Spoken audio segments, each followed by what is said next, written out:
بسم اللہ الرحمن الرحیم۔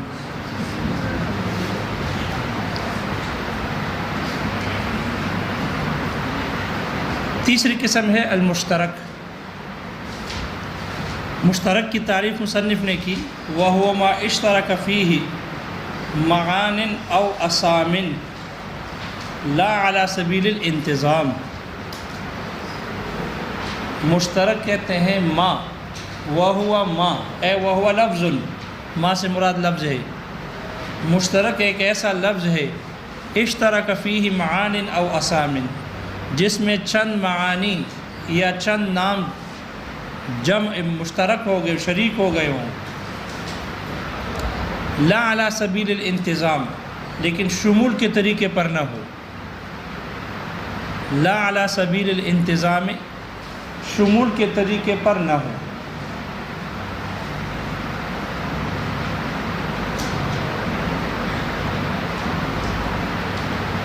یہ ہے مشترک۔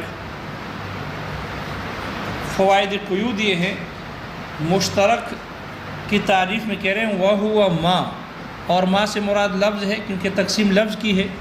کتاب اللہ کے نظم کی تقسیم معنی کے اعتبار سے، معنی وضعی کے لحاظ سے ہے، لہذا ما سے مراد لفظ ہے، بمنزلہ جنس کے تمام الفاظ کو شامل ہے۔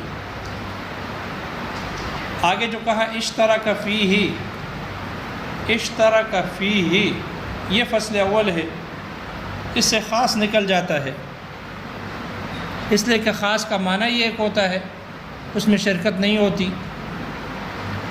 معنی بھی ایک ہے، یا اگر مسمى ہے تو مسمى ایک ہوتا ہے، اس لیے اس میں شرکت نہیں ہوتی۔ تو اشترک فیہ کی قید سے خاص نکل گیا۔ البتہ عام باقی ہے، عام ابھی تک داخل ہے۔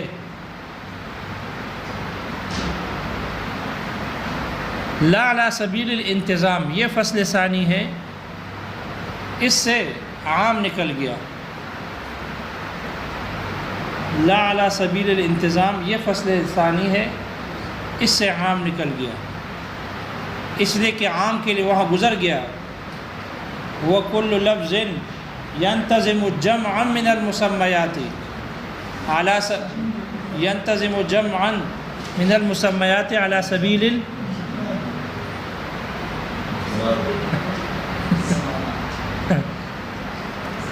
عَلَى سَبِيلِ لفظاً و معناً ہے تو يَنْتَظِمُ جَمْعًا، يَنْتَظِمُ جَمْعًا جماعت کو شامل ہے، يَنْتَظِمُ جَمْعًا ہے وہاں پر، اور یہاں ہے لا علی سبیل الانتظام، انتظام کے طریقے پر، یعنی شمول کے طریقے پر نہیں ہے۔ تو لا علی سبیل الانتظام کی قید سے عام نکل گیا۔ تو ایک جنس دو فصلیں ہو گئی۔ ما بمنزلہ جنس، ما سے مراد لفظ ہے، بمنزلہ جنس کے ہے، تمام الفاظ کو تعریف شامل ہو گئی، اور اشترک فیہ کی قید سے، یہ قید احترازی ہے، اس سے خاص نکل گیا، اس لیے کہ اس میں اشتراک نہیں۔ اور لا علی سبیل الانتظام یہ فصل ثانی ہے، اس لیے عام نکل گیا، اس لیے کہ وہ علی سبیل الانتظام ہوتا ہے، اور یہ لا علی سبیل الانتظام ہے، یعنی یہ علی سبیل البدلیت ہوتی ہے، علی سبیل البدل۔ معان او اسام، اس سے اشارہ کر دیا اس کے دو قسموں کی طرف۔ یہ جو مشترک ہے، یہ دو قسمیں ہیں مشترک کی۔ ایک مشترک وہ ہے کہ جس میں، مشترک وہ لفظ ہے کہ جس میں چند معانی جمع ہو گئے ہوں، چند معانی جس میں شریک ہوں، علی سبیل البدلیت، یعنی لا علی سبیل الانتظام۔ اور دوسری قسم وہ بن گئی جس میں چند، مشترک وہ لفظ ہے جس میں چند نام جمع ہو گئے ہوں، مسمى اسامن، چند نام جمع ہو گئے ہوں۔ تو اسامن اور معانن، اس سے مشترک کی دو قسموں کی طرف اشارہ کر دیا کہ یہ جو مشترک ہوتا ہے، یہ مشترک معانی میں بھی جاری ہوتا ہے اور جواہر اعیان میں بھی جاری ہوتا ہے، اعراض اور جواہر دونوں میں جاری ہوتا ہے، کیونکہ معنی ہے تو معنی تو نظر نہیں آتا، اس لیے اس کا تعلق اعراض سے ہے، تو یہ اعراض میں بھی مشترک کی تعریف جاری ہوتی ہے، اعراض میں بھی مشترک ہوتا ہے اور جواہر اور اعیان میں بھی مشترک ہوتا ہے۔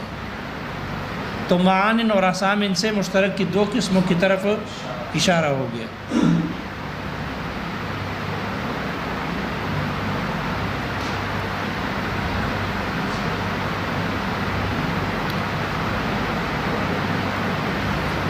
یہاں مشترک کی تعریف پر ایک اعتراض ہو رہا ہے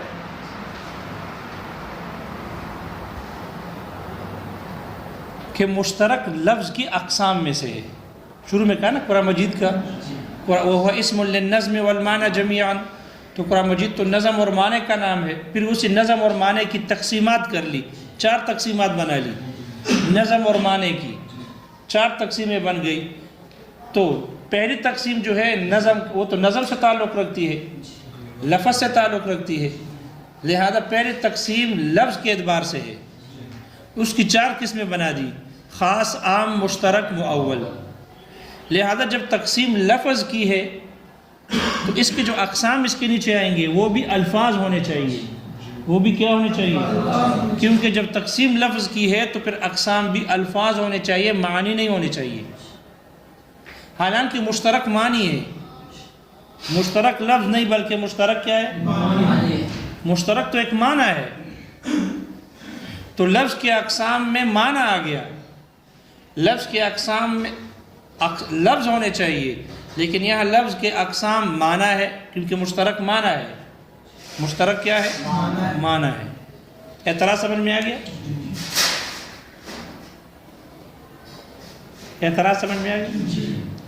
دوسرا اعتراض یہ کیا، جب مشترک ایک معنی ہے تو آگے مشترک کی تعریف میں کہہ رہے ہیں کہ وَهُوَ مَا اشْتَرَكَ فِيهِ مَعَانٍ او اسامن، مشترک معنی ہے، تو پھر عبارت کا مطلب یہ ہو جائے گا کہ معنی وہ ہے کہ جس میں معنی جمع ہو گئے ہوں، جس میں معنی چند معنی شریک ہو گئے ہوں، جس میں چند معنی شریک ہو گئے ہوں، معنی وہ ہے جس میں معنی شریک ہو گئے ہوں۔ تو یہ بھی تو ایک بے ڈنگے بن جائے گا، معنی وہ ہے جس میں معنی شریک ہوئے ہوں، معنی کا معنی ہونا لازم آئے گا، معنی کا معنی ہونا لازم آئے گا، جو کہ درست نہیں ہے۔ پتہ نہیں 2 اعتراض سمجھ میں آ گئے؟ اس کا جواب یہ دیا ہے کہ جو مشترک ہے، یہاں جو مشترک ہے والمشترک ہوا ما، تو یہ جو مشترک کا لفظ لکھا ہے یہ مشترک معنی نہیں ہے، بلکہ اس مشترک سے مراد المشترک فیہ ہے، یہ اس میں مفعول کا صیغہ ہے اور اس کا نائب فاعل اس کے اندر ہے۔ اصل میں تھا المشترک فیہ، یہ اس میں مفعول کا صیغہ ہے، اس میں نائب فاعل فیہ موجود ہے، تو اس مشترک سے مراد معنی نہیں بلکہ المشترک فیہ مراد ہے، اور مشترک فیہ لفظ ہوتا ہے، مشترک فیہ لفظ ہے۔ جب مشترک فیہ لفظ ہے تو اب یہ جو پہلے خرابی اعتراض لازم آ گیا تھا کہ یہ پہلے تقسیم تو لفظ کی ہے، تو جب تقسیم لفظ کی ہے تو اقسام بھی الفاظ ہونے چاہیے، حالانکہ مشترک معنی ہے، تو اب وہ اعتراض دور ہو گیا کہ کیونکہ پہلے تقسیم لفظ کی ہے اور اس کے اقسام میں جو مشترک آ گیا، اس مشترک سے مشترک فیہ مراد ہے اور مشترک فیہ لفظ ہے، تو لفظ کی تقسیم میں الفاظ ہی آ گئے، لفظ ہی آ گیا، معنی نہیں آیا۔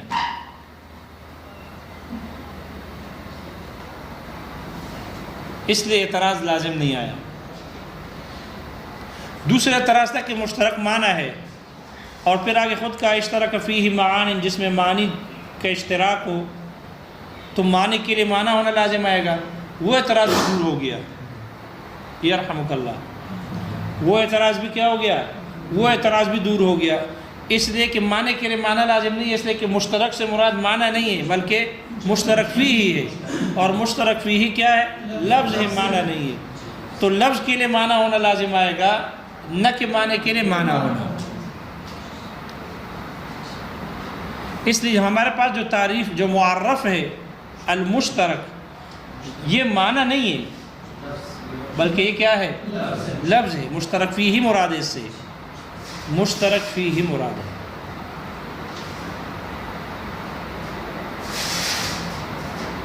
صرف مشترک مراد نہیں، صرف مشترک، کیونکہ جو آگے کیا ہے نا، اشترک فیہ معان، جس میں چند معانی جمع ہو گئے ہوں، اکٹھے ہو گئے ہوں، تو جو چیز جمع ہو جاتی ہے وہ مشترک بن جاتی ہے. ٹھیک ہے نا؟ جب 2-3 آدمی کسی معاملے میں شریک ہو جائیں تو ہر کوئی کہتا ہے ہم اس میں شریک ہیں، مشترک ہیں اس میں، تو معانی بھی مشترک ہوتے ہیں اور اسامن نام بھی مشترک ہوتے ہیں. لہذا یہاں وہ معنی مراد نہیں، بلکہ مشترک سے مراد مشترک فی ہے جو کہ لفظ ہے. پتہ نہیں جواب سمجھ میں آ گیا؟ دونوں اعتراضوں کا ویسے سر ہلا رہے ہیں، ویسے سر ہلا رہے ہیں. ایک تیسرا اعتراض لازم آ رہا ہے مشترک کی تعریف پر. یہ جو مشترک معرف ہے، مشترک کیا ہے؟ وَهُوَ مَا اشْتَرَكَ فِيهِ مَعَانٍ. تو یہاں ہے المشترک، اس میں بھی مصدر موجود ہوتا ہے.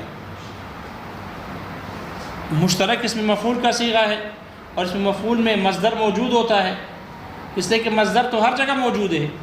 ماضی کے صیغے میں مصدر موجود، مضارع کے صیغے میں مصدر موجود ہے، اس میں فاعل کے صیغے میں مصدر موجود ہوتا ہے، اس میں مفعول کے صیغے میں مصدر موجود ہوتا ہے. اس لیے کہ اشتراک والا معنی تو اس میں ہے نا. مصدر چونکہ اپنے اقسام میں مشتق میں موجود ہوتا ہے، مشتق منہ مشتق میں موجود ہوتا ہے، معنی مصدری.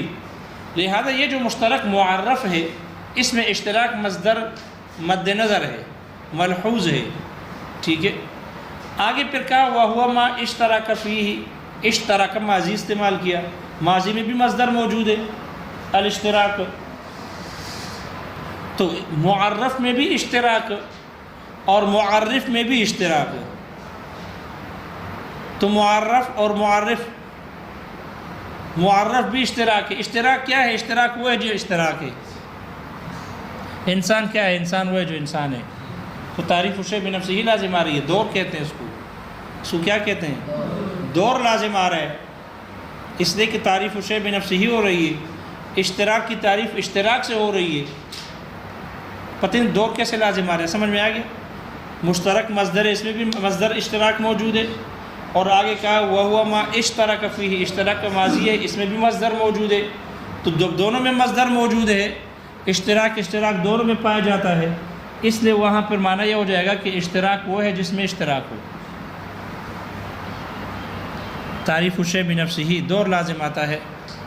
اس لیے اعتراض یہ ہو کہ آپ کے مشترک کی تعریف میں دور ہے، آپ کے مشترک کی تعریف میں دور ہے.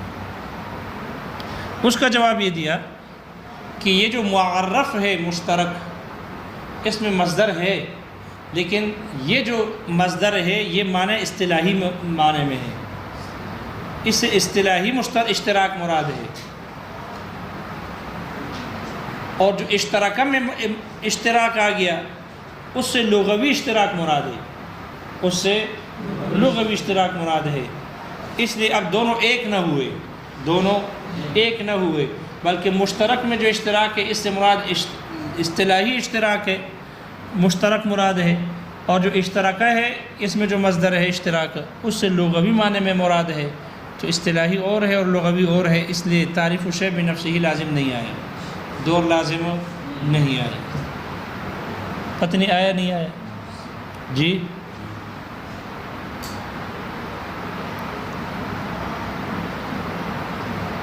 مشترک کی تعریف میں معانن اور اسامن کو جمع ذکر کیا.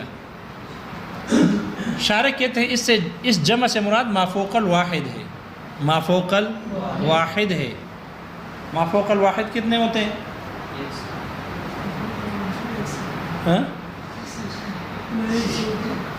ہاں تو وہ ایک سے اوپر کتنے ہیں؟ کتنے ہیں؟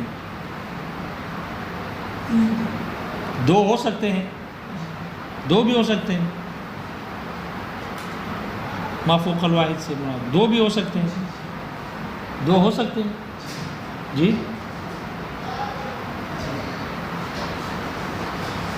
شارح کہتے ہیں ماتن نے معانن اور اسامن دونوں کو جمع ذکر کیا. اس سے مراد ما فوق الواحد ہے، یعنی 2 بھی ہو سکتے ہیں، دو بھی ہو سکتے ہیں، جیسے کہ لفظ قرو ہے، قرو دو معنی میں شریک ہے، طہر اور حیض ہے، اور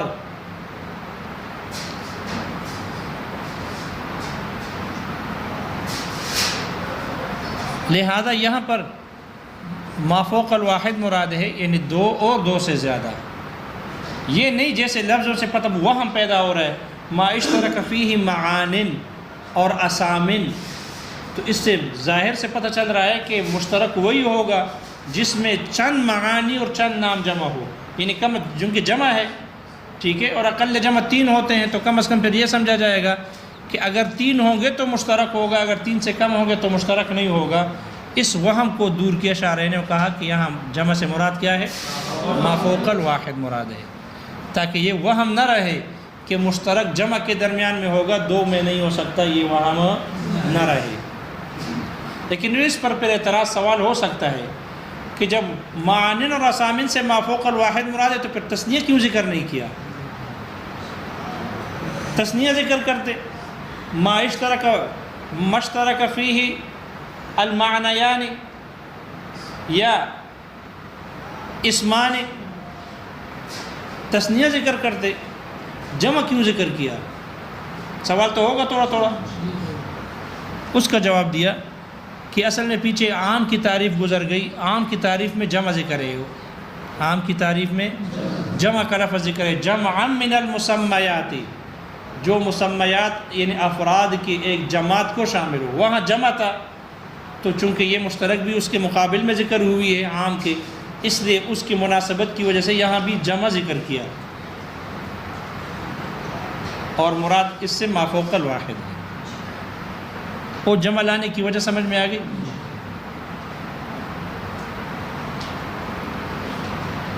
مشترک کا حکم یہ ہے التوقف فیہ، اس میں توقف رکھنا ہے، توقف کرنا ہے،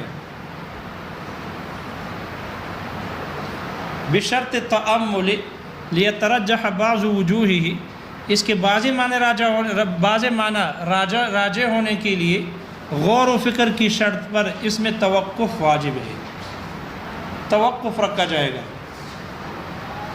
یعنی مشترک کے کس معنی پر ہم ایمان لے آئے، کسی خاص معنی، کسی متعین معنی پر توقف کیا جائے گا، ہاں اجمالی عقیدہ رکھا جائے گا، ثلاثۃ قروء سے جو معنی مراد ہے ہم اس پر ایمان لاتے ہیں،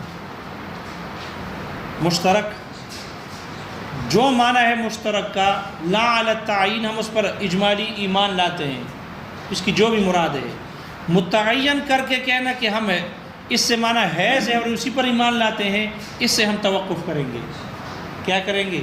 توقف کریں گے، اور اس کے معنی راجع ہونے کے لیے غور و فکر کرنا شرط ہے، تاکہ ان کے معانی میں سے ایک معنی راجع ہو جائے، ان کے معانی میں سے ایک معنی متعین اور راجح کرنے کے لیے غور و فکر شرط ہے، کیونکہ مشترک کے تمام معانی مراد نہیں لے سکتے، وگرنہ پھر عمومی مشترک لازم آئے گا، اور احناف کے نزدیک عمومی مشترک جائز نہیں ہے، سارے معنی مشترک کے مراد نہیں لے سکتے، ایک لفظ سے ایک ہی وقت میں اس کے تمام معنی مراد لیے جائے، یہ احناف کے نزدیک جائز نہیں ہے، اور ایک معنی مراد لیں گے تو وہ غور و فکر کے ساتھ لیں گے، جب ایک معنی راجح ہو جائے گا تو پھر ہم اس پر عمل کریں گے۔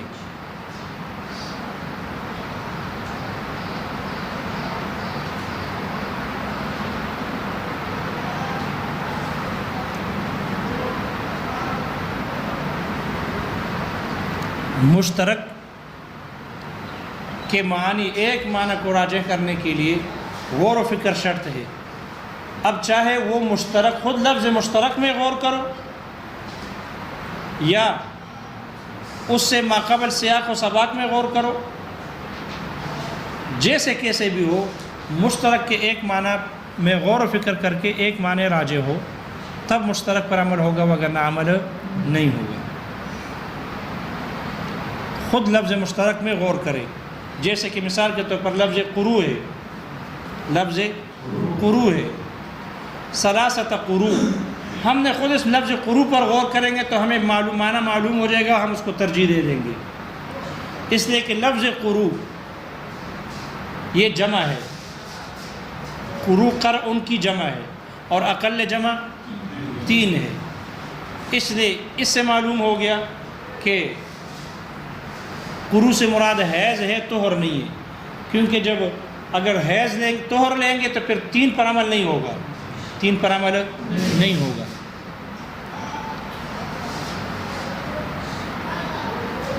اور اگر حیض پر عمل کریں گے تو پھر 3 پر عمل ہو جائے گا، چاہے تم طہر لے لو یا حیض لے لو، 3 پر عمل ہو جائے گا۔ لفظ قروء میں غور کریں گے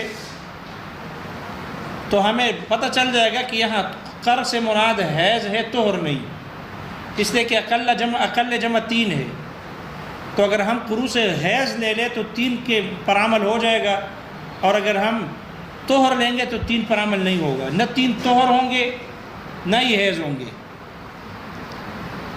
اگر ہم حیض طہر لے لیں، شوافی کا مذہب لے لیں، تو دیکھو 3 حیض نہیں ہو سکتے، 3 طہر بھی نہیں ہوں گے۔ مثال کے طور پر یہ طہر ہے، اس کے بالکل ابتدا میں طلاق دے دی، اس کے بالکل ابتدا میں طلاق دے دی، تو یہ پورا طہر بھی شمار ہوتا ہے۔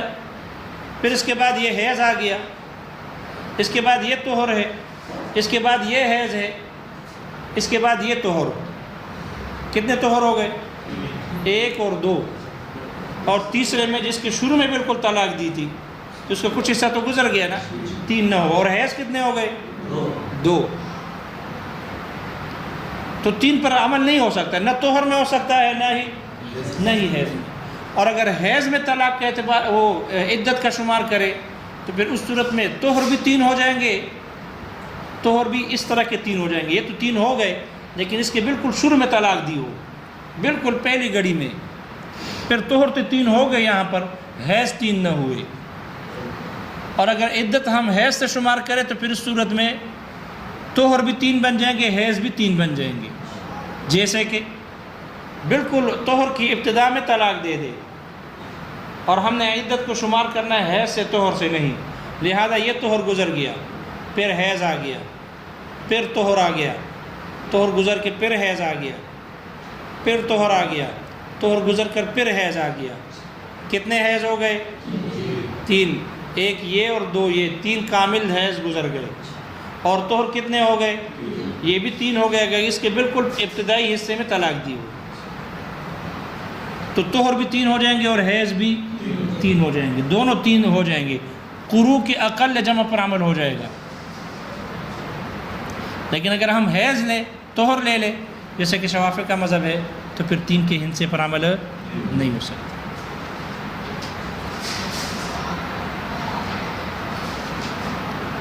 اسی طرح خود لفظ قروء کے معنی میں غور کر کے بھی حیض والا معنی راجع ہوتا ہے، اس لیے کہ قروء کا لفظی معنی ہے الانتقال والجمع، الانتقال والجمع۔ لفظ قر کا معنی ہے منتقل ہونا اور جمع ہونا، اور یہ انتقال اور اجتماع یہ دونوں معنی حیض میں پائے جاتے ہیں، طہر میں نہیں پائے جاتے، اس لیے کہ عورت کے ماہواری کے دنوں میں رگوں سے خون نکلتا ہے، رحم میں جمع ہوتا ہے اور جمع ہو کر نکلتا ہے، اور جمع ہو کر نکلتا ہے ایام ماہواری میں، حیض میں۔ تو حیض میں انتقال بھی ہے اور اجتماع بھی ہے، خون رحم میں جمع بھی ہو جاتا ہے اور جمع ہو کر نکلتا بھی ہے۔ تو لفظ قر کے جو 2 معنی تھے، انتقال اور اجتماع، یہ دونوں معنی حیض میں پائے جاتے ہیں، لیکن طہر میں بظاہر ایک معنی پایا جاتا ہے، دوسرا معنی نہیں پایا جاتا۔ بظاہر یہ ہے، ظاہر یہ ہے کہ عورت کے پاکی کے دنوں میں خون رگوں سے نکل کر رحم میں جمع ہوتا ہے، تو اجتماع ہے لیکن انتقال نہیں ہے، کیونکہ ایام طہر چل رہے ہیں، انتقال ہوگا تو پھر ایام طہر نہ رہیں گے، اس لیے اجتماع تو ہے لیکن انتقال نہیں ہے، اور یہ اجتماع بھی بظاہر ہے، اس لیے عبدالرحمن پڑھ چکے، وہاں کا یہ ظاہری قول ہے، ظاہر کے بظاہر یہ ہے کہ انتقال نہیں ہوتا، اجتماع ہوتا ہے، لیکن صحیح قول یہ کہ اجتماع بھی نہیں ہوتا، اجتماع بھی نہیں ہوتا۔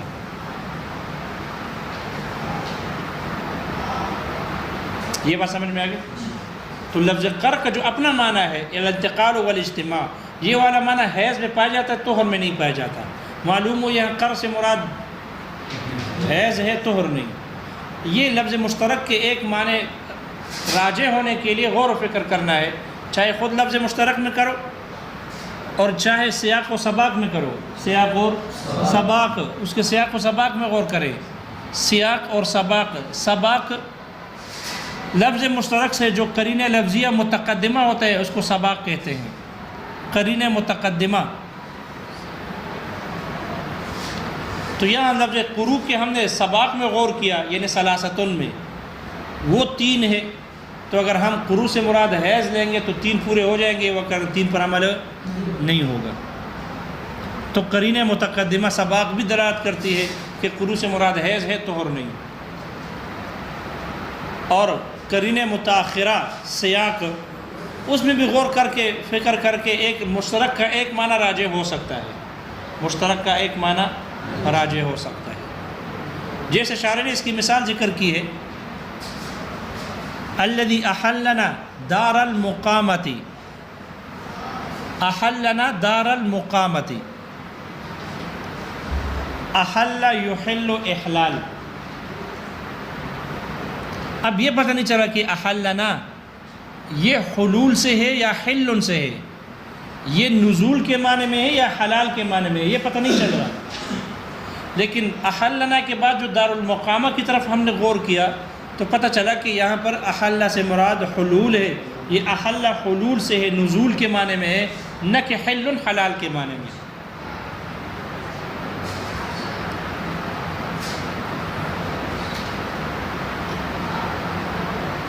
اور دوسری جگہ ہے احل لکم لیلۃ الصیام الرفث، احل، اس احل میں دونوں احتمال تھے، ہو سکتا ہے حلول سے ہو اور ہو سکتا ہے یہ یعنی حلال سے ہو۔ تو بعد میں جب ہم نے بعد والے لفظ میں غور کیا، لیلۃ الصیام الرفث، رمضان کی راتوں میں فحش گوئی کی کو حلال کیا گیا، لہذا کنایا ہے جماع سے، تو معلوم ہوا کہ یہ حل سے ہے، یہ حلول سے نہیں ہے۔ تو دیکھو قرینہ سیاق جو ہے یعنی قرینہ متأخرہ، اس سے رہنمائی ہو گئی کہ یہ لفظ مشترک ہے احلہ، یہ حلول سے بھی ہو سکتا ہے، حل سے بھی ہو سکتا ہے، اس سے ایک معنی راجع ہو گیا۔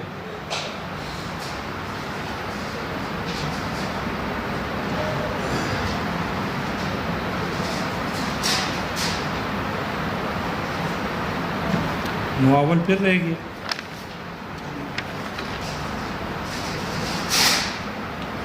دیکھو کتاب میں والمشترک، اور مشترک وہو ما، مشترک وہ لفظ ہے اشترک فیہ معان او اسام، جن میں چند معانی یا چند ناموں کا اشتراک ہو گیا ہو، لا علی سبیل الانتظام، شمول کے طریقے پر نہیں بلکہ بدلیت کے طریقے پر ہو۔ وحکم ہو، اس مشترک کا حکم یہ ہے التوقف فیہ، اس میں توقف کرنا ہے، یعنی کسی معنی خاص معنی پر عقیدہ رکھنے میں، بشرط التأمل لیترجح بعض وجوہہ، اس کے بعضی معنی راجع ہونے کے لیے تأمل کے شرط پر۔